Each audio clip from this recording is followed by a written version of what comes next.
glad that we have this chance to talk to you. And Miloš, when I was listening to the recordings on your album Baroque, I was very struck by how poignantly you convey different characters. There are moments where it's really fiery and energetic. There's a lot of intensity.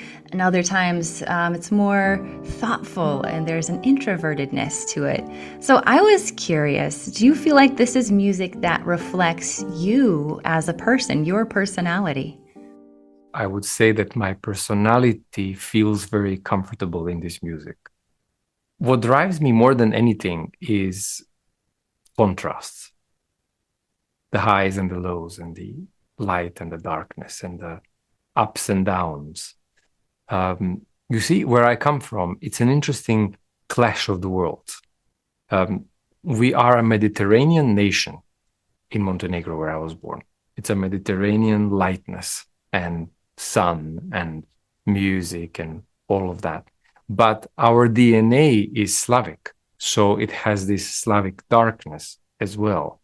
So when you put those two things together, it's like a nuclear explosion.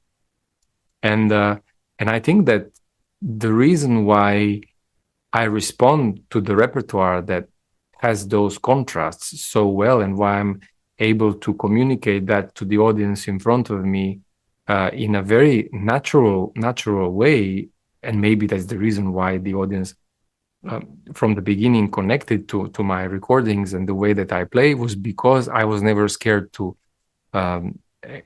take it to the extreme, to really see where are those chemical reactions that are going to stir up the imagination and the emotions the most. Because for me, that's how I feel alive.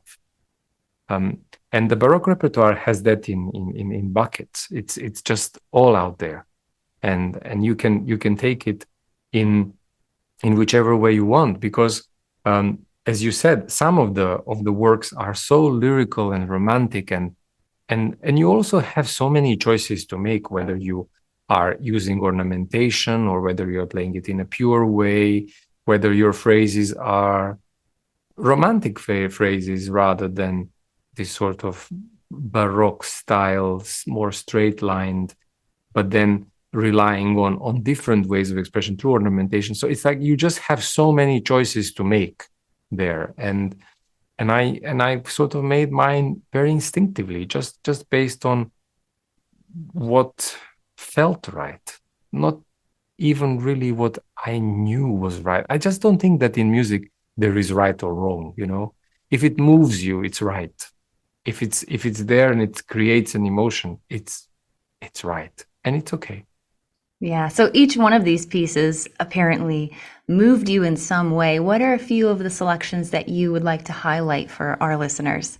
The reason why these 14 are on the album is simply because I felt that they worked, and I'm equally connected and in love with all of them, because they all represent a different color, a different texture. They add to this little world that I was allowed to create on this album. The Baroque through the lens of my eyes, of my musicianship, and each one of those pieces is part of that vision. It's tough because I could talk about each piece individually for hours, but what I was excited about was the arts and the hours, for example.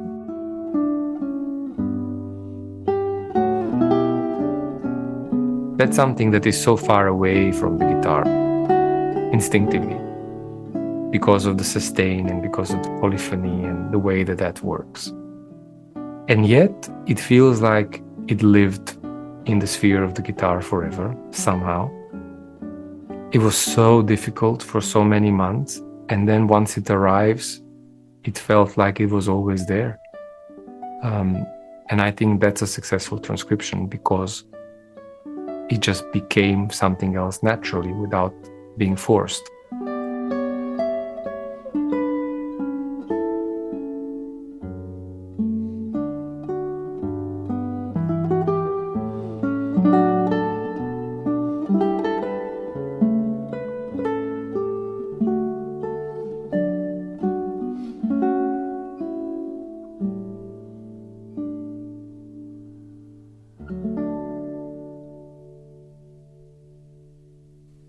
The Vivaldi concertos from L'Estro Armonico, for example, are very interesting because you take 4 solo violins and you turn it into a guitar concerto part.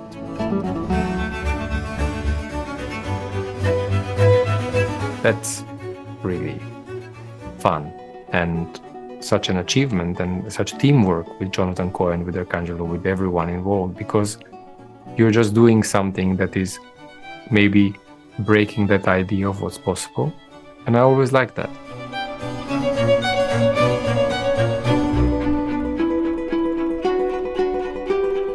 The moment we stop evolving, everything stops. It's almost like you stop existing if you stop evolving, if you stop changing.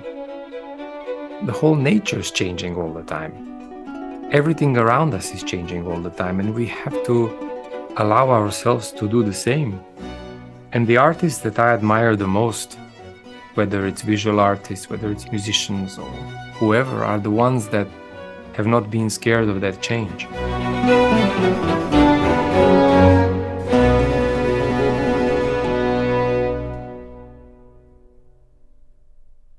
If you, for example, look at Picasso, and if you look at what he painted when he was 14, 15 years old, and through the whole life, from one period to another, to another, to another, it's constant evolution.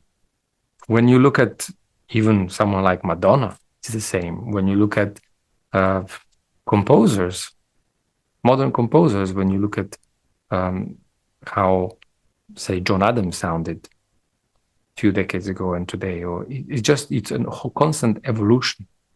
And I'm inspired by that because it means that you are processing and you are living life in real time. And that's a nice thing. I want to be like that. Right? And sometimes it's going to be hard.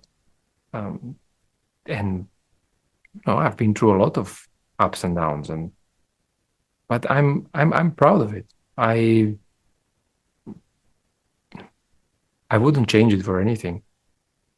And for that reason, when I get an opportunity to be in front of people on stage, it's something I never take for granted because it's such a privilege. You speak the language of the whole world. You're sharing music. You're inspiring, stirring emotions. You are sharing your experience in the most profound, direct way through the language of emotions. And what a way to live a life. So I'm thinking back to the year 2011, 2012. That's about the time that you released your debut album. Is that right? Yes. So between that period and now, your newest album, Baroque, how do you feel like you've evolved since then? Well, in that decade, I've probably lived through a few lifetimes because you're just thrown out there out of nowhere and you have to find your feet and find who you are.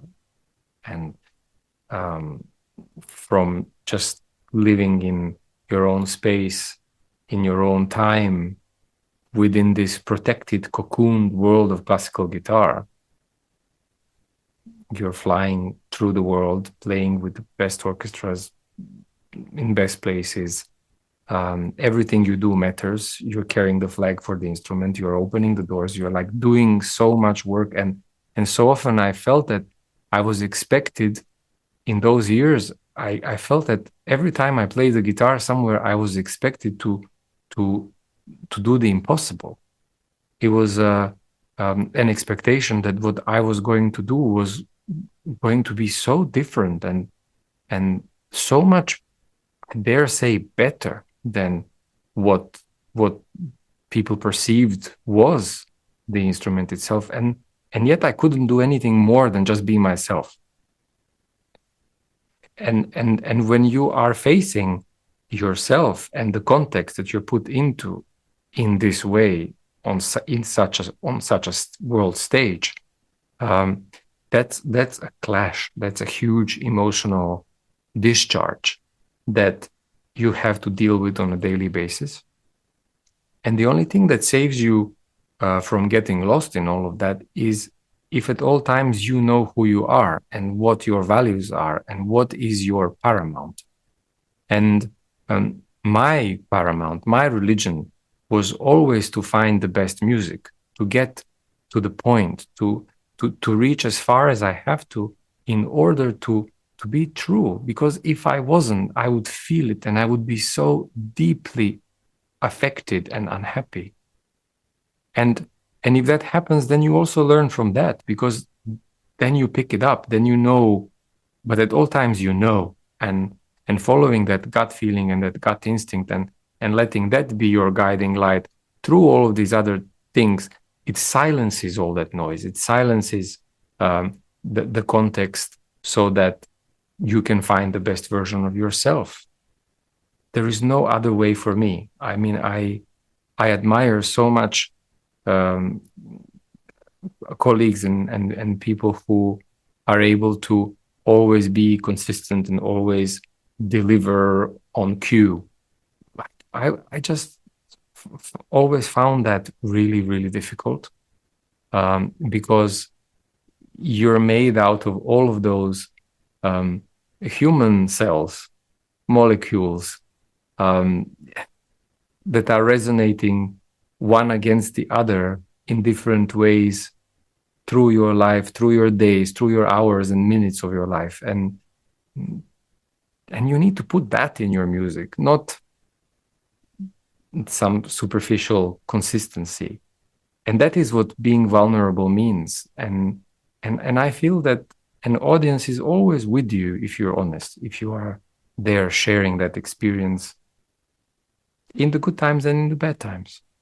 So in those years from the first album until now, and now this is the 7th one, so many thoughts and ideas went through this one person, and now I feel it's a new chapter. It's a sense of maturity where you kind of feel more comfortable in your own skin than ever. That resolution to really be yourself, I think that's so admirable. And before I let you go here, I know we've talked a lot about the performance side of you, but you, I understand, have your own guitar method series as well. I was wondering if you could just tell me briefly about what compelled you to design that teaching series. Well, I used to teach when I was a student at the Royal Academy in London. It was my way of earning some extra money, because you have to survive as a young musician who is trying to make it. So I was so annoyed for so many years that these method books for young children that are learning to play the guitar were incredibly boring and really so not very inspiring. And I thought, if I was a young kid and I wanted to play the guitar, I want to hear something that excites me. I want to hear a piece, even if it's simplified, but I want to have the means how to do it.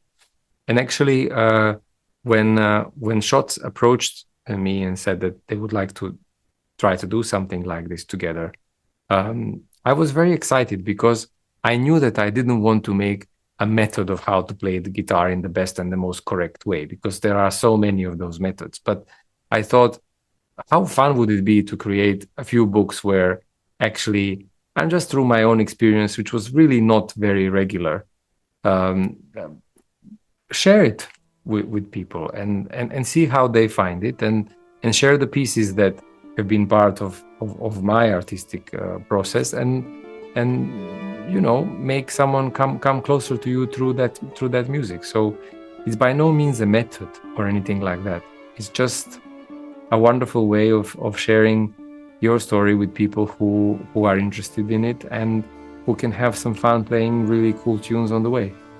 Well, Miloš Karadaglić, thank you so much. I'm so glad we could take these few minutes to celebrate you and your many accomplishments, including Baroque, just to really appreciate your time speaking with us here on Classical Conversations. Thank you so much, and it's a pleasure talking to you too.